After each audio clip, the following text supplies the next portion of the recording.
Sunday mornings are sacred around here. We don't set alarms, we move a little slower, and Tom's usually in his weekend casual, while I've got my hair half tied up, a fluffy robe, and a mug that says, "Never quit your daydream," even though the coffee inside me is doing most of the heavy lifting at this point. Today, there's no bulldozer, no dirt on our boots, and no birdsong from the South Oak. Just us, at home, inside, dreaming, designing, and debating. Yeah, you can see where the back edge is here. Yep. How far back should I go? Should I literally go like here? Yeah, I think so. That leaves a huge patio space here. You see, before anything gets poured onto the earth, it starts in the air, in ideas.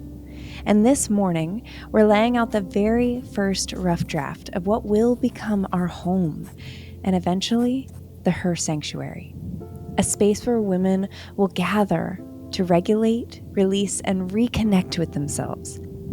A space that has to feel like both a soft landing and a spark of becoming. And what better tool to do that with than, well, one of Tom's video games? It's just so weird that I have this overlaid on a game. This is 9 feet wide. The closet is 9 feet wide interior. Yeah, that is actually what we did. Tom happened to be playing one of his civilization building games that morning when this man, who I lovingly call part engineer, part tinkerer, and part systems whisperer, started to create and mock up a piece of our land. With little rectangles representing the rooms and the houses and the tree lines, the sun paths, and potential wall placement, I laughed, and yet I was also so deeply impressed. He's got grid lines and structure, and I've got the incense and the intuition. I was trying to see if I could squeeze another bathroom in over here, but I want to leave more room for laundry. I could do a half bath. He wants the laundry room to make sense, and I want the energy to flow. So here we are, designing in pixels, in hypotheticals, and in what ifs. The maybe here's, or the what if we put that over there? This is the space we have now that we predominantly spend all our time in. This bathroom could be shrunk and laundry made bigger just by bringing this wall over some. He zooms out to show me how the back patio will catch the morning light. We have approximately 12 and a half feet. So we have 12 and a half, 12 and a half, 12 and a half, and slightly more here, 14 and a half. And I thought that made sense. Yeah, that does. And I like the position of the pool. I like the position of the hot tub. And I zoom in to remind him that I need space for 10 women to unroll yoga mats and cry without feeling totally cramped. It allows for the pool to be the centralized piece. It is. And this 14-foot area allows for like gathering up front, and so like indoor, outdoor kind of whatever. Mm-hmm. I If like anything, it. I would shift the whole thing up 2 or 3 feet. We go back and forth, playful but purposeful. What if the guest suites are a little bit more separated from the main house? What if the meditation room opens straight to a lake view? What if we build an entire private master suite on a whole wing of the house? We are not designing just for function. We're designing for frequency, for nervous system rhythm, for the invisible currents that tell a woman's body, you are safe here. You can land. You are allowed to soften. And that means compromise. That means asking, where does efficiency meet reverence? Where does sacredness meet square footage? How do we both hold clarity and creativity inside the same walls? Yeah, that's why I had everything split here, but then it put the hallway way over here, so I didn't have anywhere to put stuff down here. Now that I put the hallway along the thing here, it actually will bring light into this section, these two sections.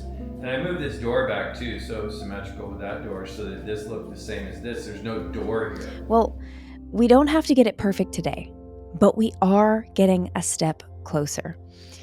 You know, we started to see the house coming together today, taking shape, not just in blueprints, but also in emotional blueprinting. How we navigated our decisions as a couple, how we both hold the vision without trying to control it, how we honor each other's needs, and the needs of those who will someday walk this ground barefoot, those hearts that will crack open and be ready to heal within our walls. At some point, I realize I'm leaning on his shoulder, pointing at the screen with that excited precision that only a man with deep care for legacy has. And I get this warm rush. This is what co-creation looks like.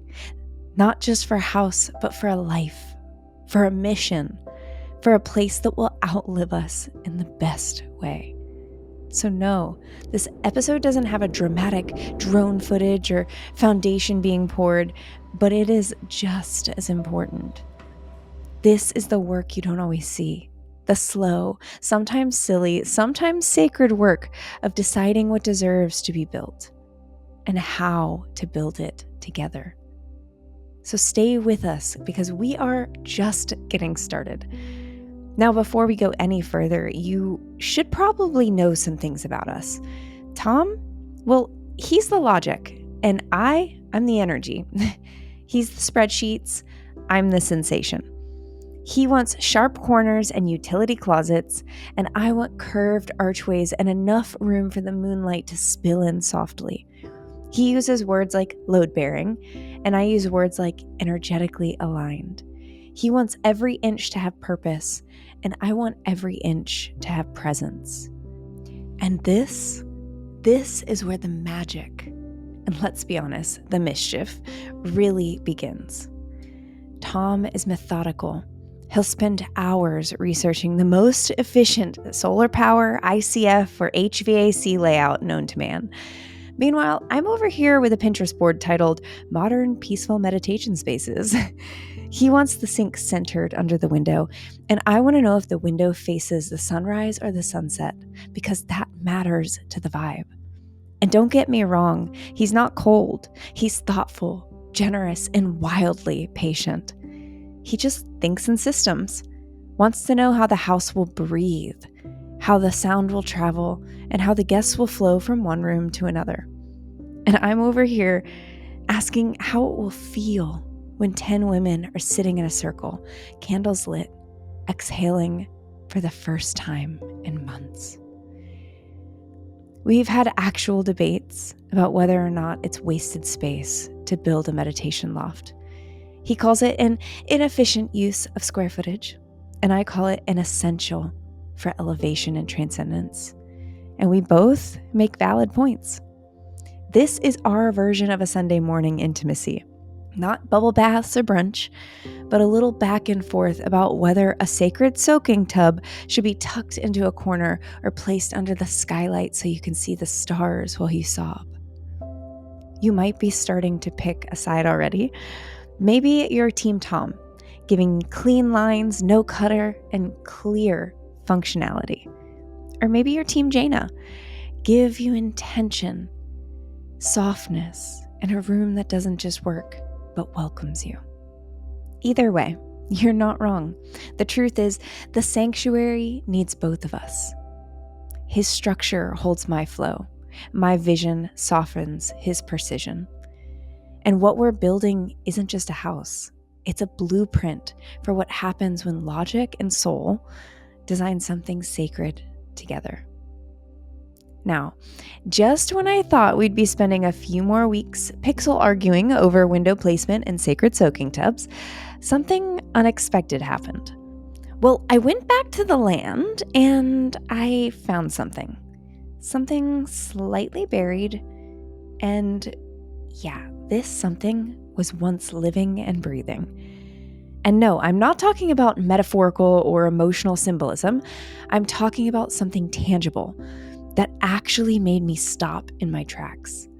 And let's just say, the land had a few stories of its own to tell.